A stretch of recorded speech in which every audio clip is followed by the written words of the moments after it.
आप देख रहे हैं न्यूज इनसाइडर के साथ प्रोग्राम स्पेशल रिपोर्ट, जिसमें दिन भर की अहम खबरें पहुंचाएंगे आप तक।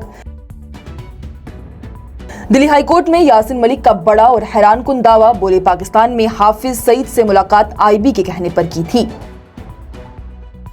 दिल्ली हाईकोर्ट में जम्मू और कश्मीर के साबका अलीयदगी पसंद रहनुमा यासिन मलिक की जानिब से एक हैरानकुन दावा किया गया। उनकी जानिब से कहा गया कि उनकी साल 2006 में पाकिस्तान में रहने वाले दहशतगर्द हाफिज सईद से मुलाकात असल में हिंदुस्तान की इंटेलिजेंस ब्यूरो यानी आईबी के कहने पर हुई थी। बार एंड बेंच की रिपोर्ट के मुताबिक यासिन मलिक ने ये बात नेशनल इन्वेस्टिगेशन एजेंसी के उस केस के जवाब में कही है जिसमें एनआईए उनके लिए सजाए मौत की दरख्वास्त कर रही है।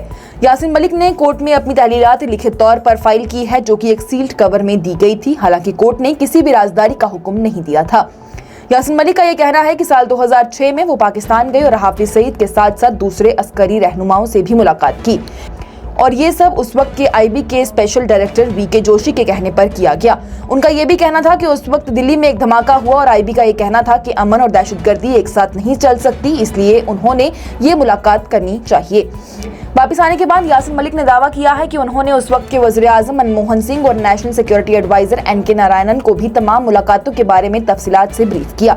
उनका कहना है कि मनमोहन सिंह ने उनकी कोशिशों का भी शुक्रिया अदा किया था। यासिन मलिक ने यह भी बताया कि उनके कश्मीर मसले पर मुकालमा और अमन कोशिशों में शामिल रहने की दावत 6 मुख्तलिफ हुकूमतों के दौर में होती रही है, वीपी सिंह से लेकर मनमोहन सिंह तक।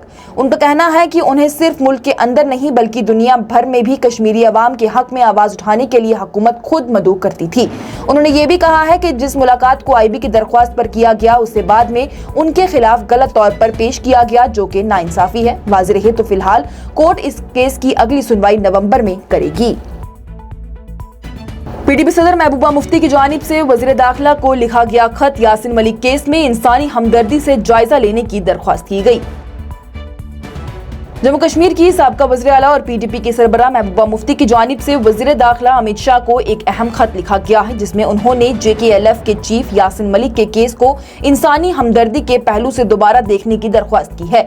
महबूबा मुफ्ती ने अपने खत में कहा है कि यासिन मलिक ने जिस हिम्मत के साथ तशद्दुद का रास्ता छोड़कर सियासी और पुरअमन रास्ता इख्तियार किया है, उसे नजरअंदाज नहीं किया जा सकता। उनका ये कहना था, यह खत किसी मुखालफत में नहीं बल्कि भरोसे के साथ लिखा गया है, भरोसा इस बात का कि हमारी कौम मुश्किल हालात में भी मरहम को दर्द पर तरजीह दे सकती है। महबूबा मुफ्ती ने वज़ीर दाखिला से अपील की है कि वो यासिन मलिक के केस का रहमदिली के साथ जायजा ले। उनका कहना था कि यासिन मलिक एक ऐसे शख्स का नाम है जो कि कभी मुजाहिमत का मिसाल था, लेकिन बाद में तहम्मुल का रास्ता इख्तियार कर गया है और आज जेल की 4 दीवारियों में खामोश है। यासिन मलिक को आर्टिकल 370 के खत्म होने से पहले गिरफ्तार किया गया था और उन पर टेरर फंडिंग और हिंदुस्तान के खिलाफ जंग की साजिश का इल्जाम लगाया गया। साल 2020 में एनआईए की अदालत ने उन्हें उम्र कैद की सजा सुनाई और वो इस वक्त दिल्ली के तिहाड़ जेल में कैद हैं।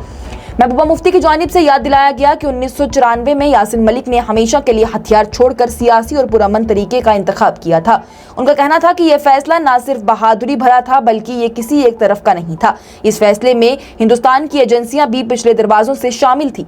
महबूबा मुफ्ती ने अपने खत में लिखा कि वो न सिर्फ एक गवाह है बल्कि कश्मीर के दुख दर्द को झेलने वाली एक शख्सियत भी है, जिन्होंने हर खामोशी और उम्मीद को महसूस किया है। कांग्रेस रहनुमा राहुल गांधी की जानिब से इलेक्शन कमीशन पर एक बार फिर तंज तेज करते हुए कहा गया कि चुनाव का चौकीदार जागता रहा, चोरी करते हुए चोरों को देखता रहा। कांग्रेस के रहनुमा राहुल गांधी ने एक बार फिर वोट चोरी का इल्जाम लगाया है और इलेक्शन कमीशन पर निशाना साधते हुए उसे चुनाव का चौकीदार कहा, जो कि जागता रहा, चोरी देखता रहा और चोरों को बचाता रहा। ये बात उन्होंने अपनी प्रेस कॉन्फ्रेंस और सोशल मीडिया पोस्ट में कही है। राहुल गांधी ने कहा कि chief election commissioner Gyanesh Kumar उन लोगों को बचा रही हैं जो कि जमहूरियत का कत्ल कर रही हैं। उन्होंने कर्नाटक की एक असेंबली सीट का हवाला देते हुए कहा कि कांग्रेस के सपोर्टर्स के वोट निजाम के जरिए सिस्टम से डिलीट किए जा रहे हैं। एक 36 सेकंड की वीडियो भी शेयर की है जिसमें उन्होंने बताया कि सिर्फ 36 सेकंड में ही 2 वोट्स डिलीट कर दिए गए। अपनी एक पोस्ट में उन्होंने लिखा कि सुबह 4 बजे उठकर 36 सेकंड में 2 वोट हटाओ फिर सो जाओ, ऐसी होती है वोट चोरी। और फिर कहा कि चुनाव का चौकीदार जागता रहा, चोरी देखता रहा और चोरों को बचाता रहा। दूसरी तरफ इलेक्शन कमीशन की जानिब से इन इल्जामात को गलत और बेबुनियाद करार देते हुए कहा गया कि किसी भी शख्स से ऑनलाइन वोट डिलीट नहीं किया जा सकता। राहुल गांधी ने यह भी कहा है कि अगर इलेक्शन कमीशन ने कर्नाटक सीआईडी को वोटर डिलीशन के हवाले से 1 हफ्ते के अंदर मालूमात ना दी तो ये साबित हो जाएगा कि पोल बॉडी भी इस आइन के कत्ल में शामिल है। उन्होंने ये भी बताया है कि ये हाइड्रोजन बॉम्ब नहीं है, वो उन्होंने पहले वादा किया था, वो राज जल्द ही पेश कर दिया जाएगा। आखिर में राहुल गांधी ने कहा कि देश के नौजवान, स्टूडेंट्स और जेनजी जमहूरियत को बचाने के लिए आगे आ जाएं और वोट चोरी को रोक कर दिखाएं। मैं हमेशा उनके साथ हूं। राहुल गांधी का जेनजी से जमहूरियत को बचाने की पुकार पर बीजेपी का तेज रद्द-ए-अमल से छिड़ी तकरार, साथ ही नेपाल जैसे हालात के खौफ का भी हुआ इजहार। दिल्ली से एक बार फिर सियासत गर्म हो गई। कांग्रेस के मेंबरान पार्लियामेंट राहुल गांधी ने जेनजी यानी के नए नौजवानों से अपील की है कि वो हिंदुस्तान के आईन को बचाएं, जमहूरियत का तहफ्फुज करें और जो उन्होंने वोट चोरी का इल्जाम लगाया है वो उसके खिलाफ आवाज उठाएं। राहुल गांधी ने कहा है कि वो हमेशा ही बच्चों को, नौजवानों को और पढ़ने वालों को, साथ ही जेनजीज के साथ खड़े रहेंगे। ये बात उन्होंने एक प्रेस कॉन्फ्रेंस के बाद की थी, जहां उन्होंने कर्नाटक और महाराष्ट्र में वोटों के डिलीशन और इलीगल एडिशन का इल्जाम लगाया। उन्होंने कहा कि ये काम एक सेंट्रलाइज्ड सॉफ्टवेयर के जरिए किया जा रहा है, लेकिन इलेक्शन कमीशन ने इन तमाम इल्जामात को बेबुनियाद करार दे दिया। राहुल गांधी के इस बयान पर बीजेपी ने सख्त रिएक्शन दे दिया है। बीजेपी के मेंबरान पार्लियामेंट निशिकांत दुबे ने कहा कि हिंदुस्तान का जेनजी तो डायनास्टिक पॉलिटिक्स यानी कि खानदानी सियासत के खिलाफ है।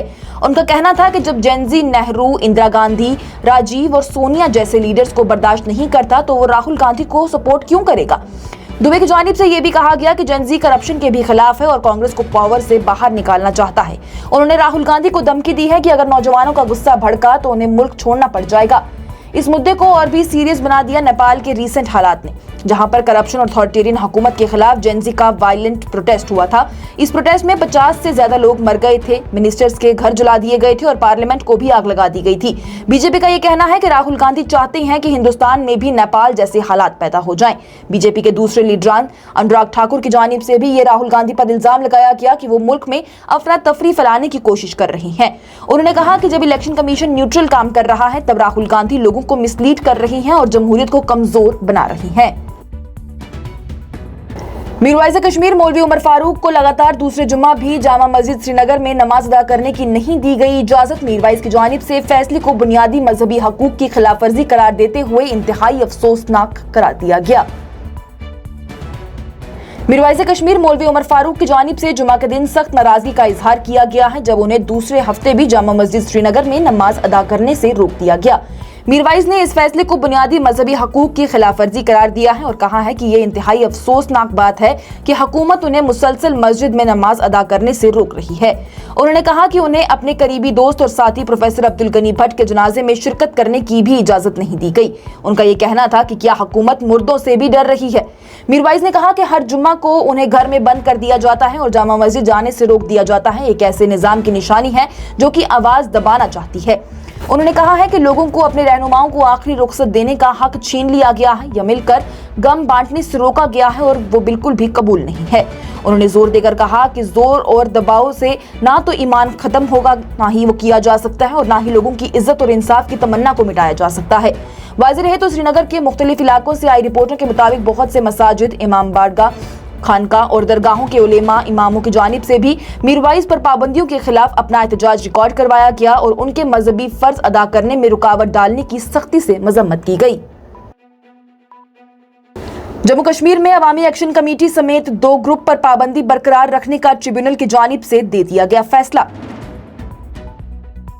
दिल्ली हाई कोर्ट के 2 ट्रिब्यूनल ने हुकूमत के फैसले को बरकरार रखा है, जिसमें कश्मीर के मशहूर मजहबी रहनुमा मीरवाइज़ कश्मीर मौलवी उमर फारूक के सरगर्म अवामी एक्शन कमेटी और मसरूर अब्बास अंसारी की क़ियादत में चलने वाली जम्मू कश्मीर इत्तेहादुल मुस्लिमीन पर पाबंदी लगाई गई थी। ये फैसला जस्टिस सचिन दत्ता की सरबराही में सुनाया गया, जिन्होंने कहा कि उनके पास ऐसे सबूत हैं जो ये बताते हैं कि दोनों ही तंजीमें अनलॉफुल एक्टिविटीज प्रिवेंशन एक्ट 1967 के तहत गैरकानूनी करार दी जा सकती हैं। ट्रिब्यूनल ने कहा है कि उन्होंने तमाम सबूतों का गौर से जायजा लिया है और कानूनी तरीके से यह फैसला किया है। फैसले में लिखा गया है कि ट्रिब्यूनल इस नतीजे पर पहुंच चुका है कि दोनों ही तंजीमों को गैरकानूनी करार देने के लिए काफी वजहें मौजूद हैं। सरकार ने 11 मार्च को दोनों तंजीमों पर पाबंदी लगाते हुए कहा था कि ये ग्रुप्स ऐसे कामों में शामिल हैं जो कि मुल्क की सलामती, अकीदत और एकता के खिलाफ है। बाज़रे वज़ारत दाखिला की जानिब से कहा गया कि इन तंजीमों के अफराद फंड जमा करते हैं जिसका इस्तेमाल ऐसे कामों में होता है जो कि अलहदा पसंदी, फौरियत पसंदी और दहशतगर्दी को बढ़ावा देती है, खास करके जम्मू और कश्मीर में। आज की स्पेशल रिपोर्ट में इतना ही। दीजिए इजाजत। लेटेस्ट अपडेट्स के लिए देखते रहिए न्यूज़ इंसाइडर 24/7।